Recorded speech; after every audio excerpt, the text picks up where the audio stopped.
Fortunesa. Schießen. Szenario. Ein Perfektschuss. So Leute.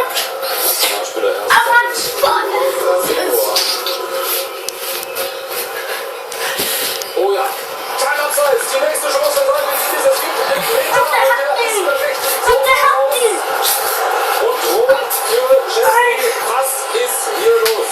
Der Torhüter. Griechenland. Schießt ein. Steht hinten. Was? Ein.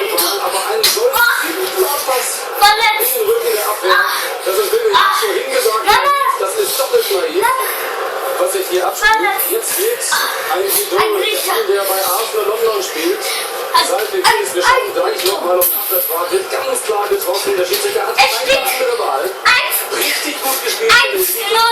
Die sich nicht hier nur auf das 1:1 beschränkt haben, sondern die erkannt haben, dass die Polen im Moment nicht klarkommen, dass sie große Schwierigkeiten haben. Jetzt geht es weiter mit 10 gegen 10. Die Polen müssen natürlich jetzt wechseln, müssen einen Torhüter bringen. Keine andere Möglichkeit jetzt. Überraschend auch dazu, welche Wahl. Przemysław Tito macht sich bereit, nicht Sandro Mirski. Nochmal die gute Annahme von Salpingidis und dann der volle Und Elfmeter. von Chesney, sein Trainer. Und der schießt. London ist hier heute.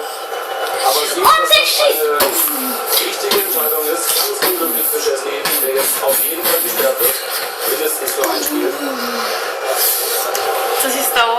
Und die große Frage ist jetzt, Faulował ten. der Elfmeter. Fragen über Fragen. Erstmal Polska fałowała.